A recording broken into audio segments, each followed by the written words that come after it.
सो हाय traders, ये जो video है उसमें हम देखेंगे कि किस तरीके से जो बिगनर्स हैं वो स्टॉक मार्केट में जो ट्रेड करना चाहते हैं उनको किस तरीके से चार्ट को सही से रीड करना चाहिए ताकि उनका जो ट्रेडिंग करियर है वो आगे बढ़ सके और वो प्रॉफिटेबल हो सके। सबसे पहले जो फर्स्ट स्टेप आता है, बेसिक स्टेप, वो होता है ट्रेंड। ठीक है, कि अगर हम इंट्राडे ट्रेडिंग करना चाहते हैं, चाहे वो स्टॉक्स में हो या इंडेक्स में हो, तो हमको क्या पता होना चाहिए, ट्रेंड पता होना चाहिए कि मार्केट किस ट्रेंड में है। ठीक है, और वो ट्रेंड क्या होना चाहिए, सबसे पहला जो होता है वो वीकली ट्रेंड। ठीक है, कि वीकली में मार्केट क्या होना चाहिए, किस ट्रेंड में है, ये हमें पता होना चाहिए। उसके बाद short term trend, long term trend, ये हमें पता होना चाहिए।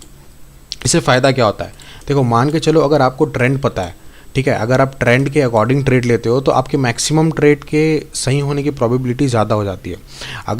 अगर जो हमारा इंडेक्स है या स्टॉक है, अगर वो अप ट्रेंड में है और आप मैक्सिमम ट्रेड अपने अप साइड्स के लेते हो या बाइंग साइड्स के लेते हो, तो आप अगर बैक टेस्टिंग करोगे तो आपको पता चलेगा कि आपके जो ट्रेड की सही होने की प्रोबेबिलिटी है वो बहुत ज़्यादा हो जाएगी।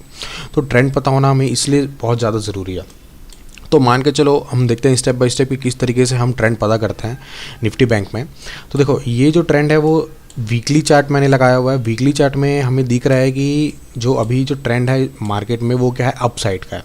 ठीक है, और वो कैसे पता चला, देखो जब भी मार्केट कोई स्विंग बनाता है तो वो स्विंग को क्या कर रहा है, वो ब्रेक कर रहा है। ठीक है, और उसके जो लोअर स्विंग्स हैं, जो डाउन साइड से स्विंग्स बना रहा है मार्केट, वो ब्रेक नहीं हो पा रहा है। जो अप साइड के जो स्विंग है, जो हायर हाई हम पढ़ते हैं मार्केट में, ठीक है, तो ये जो लेवल्स हैं, ठीक है, हाईज, ये हाई अगर बार बार ब्रेक हो रहे हैं मार्केट में तो फिर हम क्या बोल सकते हैं कि ये एक अप साइड ट्रेंड में है। ठीक, अगर यहीं से अगर मार्केट क्या करता, इन हाई को ना ब्रेक करके लोस को ब्रेक कर रहा होता, तब हम क्या बोलते हैं कि मार्केट क्या है, डाउन साइड है, क्या डाउन ट्रेंड में है। ठीक है, इसीलिए हम क्या करेंगे, सबसे पहले वीकली चार्ट को एनालिसिस करेंगे। क्यों? क्योंकि हमें क्या होना चाहिए, पता होना चाहिए कि मार्केट का लॉन्ग टर्म व्यू क्या है। भले ही हम इंट्राडे में 5 मिनट्स पे, डेली पे, हावरली चार्ट पे ट्रेड करते हैं, बट हमें हमारा एक लॉन्ग टर्म व्यू पता होना चाहिए मार्केट में कि मार्केट हम लॉन्ग टर्म में कहाँ जा रहा है। इसीलिए वीकली चार्ट का एनालिसिस करना बहुत इंपॉर्टेंट है। फॉर एन एग्जांपल यहाँ पर देखो मार्केट क्या है, एक डाउन ट्रेंड में है। ठीक है, ये आप बोल नहीं सकते कि एक साइडवेज ट्रेंड है, क्योंकि हमें क्या करना है, ट्रेडिंग करना है। तो ट्रेडिंग के लिए ऐसा ज़रूरी नहीं है कि डाउन ट्रेंड क्या होगा कि सिर्फ lower low lower low lower low ही बनता जाएगा, ऐसा ज़रूरी नहीं है। मार्केट अगर एक लोज लगा रहा है, ठीक है, अगर ऊपर से लोअर लो हो रहा है तो क्या होगा, वो भी एक डाउन ट्रेंड ही कंसिडर किया जाएगा। इसीलिए मार्केट क्या था, यहाँ पर एक डाउन ट्रेंड में था। फिर अगर मार्केट ने प्रीवियस हाइस अगर ब्रेक किए हैं तो मार्केट क्या हो गया, अप ट्रेंड में चला गया। ज़रूरी नहीं है कि आपका ट्रेंड जो है वो हमेशा सेम ही चलता रहे, कि मार्केट अगर यहाँ से डाउन ट्रेंड जा रहा है और यहाँ से एक ग्रीन कैंडल बना दिया तो वो डाउन ट्रेंड ही कंसिडर होगा, ऐसा ज़रूरी नहीं है। मार्केट क्या कर सकता है, बहुत जल्दी शिफ्ट कर सकता है अप ट्रेंड में, और अगर हमें वो जल्दी नहीं पता चलेगा तो क्या हो जाएगा, हम ट्रेड लेने में बहुत लेट हो जाएंगे।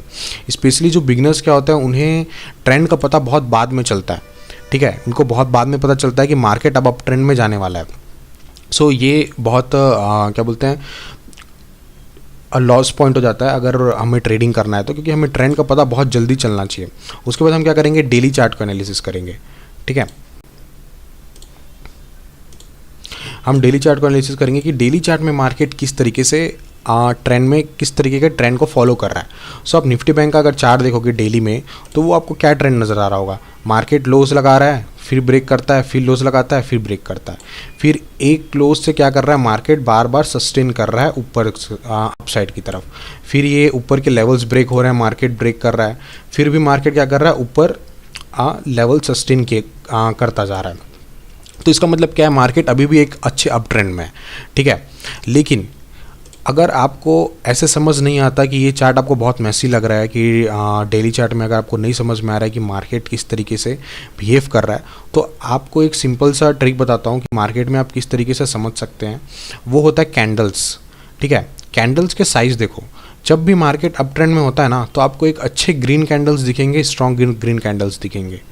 ठीक है, ऐसे ग्रीन कैंडल्स दिखेंगे कि मार्केट क्या कर रहा है, नीचे आने के लिए 2-3 दिन रेड कैंडल्स बना रहा है। ठीक है, रेड कैंडल्स बना रहा है, लेकिन ऊपर जाने के लिए उसको सिर्फ 2 ग्रीन कैंडल्स लग रही हैं उन रेड कैंडल्स को कवर करने के लिए। इसका मतलब क्या है कि जो बुल्स हैं मार्केट में, जो ऊपर ले जाना चाहते हैं, जो वो स्ट्रांग है। ठीक है। स्ट्रॉन्ग अप ट्रेंड में क्या होता है, एक स्ट्रॉन्ग अप ट्रेंड की एक खासियत होती है कि क्या होता है कि वो जो सपोर्ट होते हैं, कोई भी सपोर्ट होता है वहाँ से बहुत फास्ट रिएक्ट करता है, ठीक। जब मार्केट स्ट्रॉन्ग अप ट्रेंड में होता है ना, तो लोगों को क्या लगता है कि मार्केट नीचे गिर रहा है ना, नीचे सेलिंग साइड जा रहा है, तो वो क्या करते हैं, हर सपोर्ट में सेलिंग करने की कोशिश करते हैं या सपोर्ट के ब्रेकडाउन पे सेलिंग करने की कोशिश करते हैं। लेकिन जब मार्केट स्ट्रॉन्ग अप ट्रेंड में होता है ना, तो वही सपोर्ट से वो बहुत फास्ट ऊपर की तरफ रिएक्ट करता है और उनके पास सोचने का भी टाइम नहीं होता कि वो कैसे रिएक्ट करें या वो किस साइड का ट्रेड ले। इसीलिए वो हमेशा क्या होते हैं, ट्रैप होते रहते हैं। इसीलिए मार्केट में एक स्ट्रॉन्ग ट्रेंड को पहचानना बहुत ज़्यादा इंपॉर्टेंट है। तो इस समय हमको क्या दिख रहा है कि मार्केट एक अच्छा ट्रेंड फॉलो कर रहा है, किसका, बाइंग साइड का, यहाँ तक। लेकिन यहाँ के बाद से क्या हो रहा है, देखो यहाँ के बाद से मार्केट क्या कर रहा है, बार बार एक लोज बना रहा है, फिर ऊपर जा रहा है, फिर लोज बना रहा है, ऊपर जा रहा है, लोज बना रहा है। तो देखो आपको यहाँ पर ग्रीन कैंडल्स उतने स्ट्रॉन्ग्स नहीं दिख रहे होंगे जितने आप बस रेड कैंडल स्ट्रॉन्ग बन रहे हैं, ठीक है। ये देखो रेड कैंडल्स, तो इसका मतलब क्या है, भले ही मार्केट देखो ऑल टाइम हाई के आसपास है, लोग अगर आपको कोई भी बेसिक्स पढ़ाता होगा तो यही बोलेगा कि मार्केट यहाँ अप ट्रेंड में है, ठीक है। लेकिन एज अ इंट्राडे ट्रेडर आपको ये पता होना चाहिए कि मार्केट अप ट्रेंड में ज़रूर है, लेकिन वो शॉर्ट टर्म बियरिश होने की कोशिश कर रहा है, ठीक है। तो हमको क्या करना है, उसी ओवरव्यू से हमको ट्रेड प्लान करना है कि शॉर्ट टर्म ओवरव्यू क्या है मार्केट का। भले एक अप ट्रेंड में तो है, दिख रहा है ऑल टाइम हाई के इतने पास है मार्केट, कोई बोल नहीं सकता कि ये डाउन ट्रेंड है, लेकिन आप क्या यहाँ पास बाइंग साइड का ट्रेड लोगे तो आप प्रॉफिटेबल बनोगे नहीं। आपको यहाँ सेलिंग का अपॉर्चुनिटी देखना पड़ेगा कि मार्केट में सेलिंग अगर होगा तो मैं कैसे रिएक्ट करूँगा, ठीक है। इसीलिए मार्केट में एक, अब हमने क्या कर लिया, एक लॉन्ग टर्म व्यू बना लिया कि मार्केट ठीक है अप ट्रेंड में है, लेकिन हम एज अ इंट्राडे ट्रेडर हमको पता होना चाहिए कि शॉर्ट टर्म बियरिश है, तो हमें एक सेलिंग साइड का अपॉर्चुनिटी फाइंड आउट करना पड़ेगा मार्केट में, ठीक है। तो ये हो गया ट्रेंड की बात कि हमको पता चल गया, ठीक है, कि मार्केट अब क्या है, शॉर्ट टर्म बियरिश है। उसके बाद हम आगे कैसे बढ़ें, अब उसके बाद हमें पता होना चाहिए कि हमें अपने ट्रेड्स को कैसे प्लान करना है। देखो मान के चलो कि मैं एक इंट्राडे ट्रेडर हूँ, तो मैं क्या करूँगा, 5 मिनट्स के चार्ट पे जाऊँगा और यहाँ पर ट्रेड करने की कोशिश करूँगा कि मैं 5 मिनट्स के चार्ट पे ट्रेड करता हूँ। अगर किसी को 15 मिनट पे करना है वो उस पर कर सकता है। तो हमें क्या होना चाहिए, फिर टाइम फ्रेम का पता होना चाहिए आगे ट्रेड्स करने के लिए।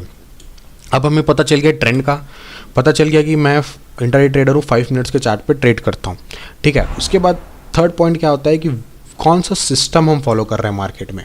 सिस्टम का क्या मतलब होता है, देखो जब भी कोई मार्केट में आता है, ठीक है, तो उसका एक सिस्टम होता है। सिस्टम मतलब कि एक रूल्स, सेट ऑफ रूल्स जो वो मार्केट में आज तक ऑब्जर्व करता है और उसको फॉलो करने के लिए वो ट्रेड करेगा, ठीक है, उसको फॉलो करते हुए वो ट्रेड करेगा।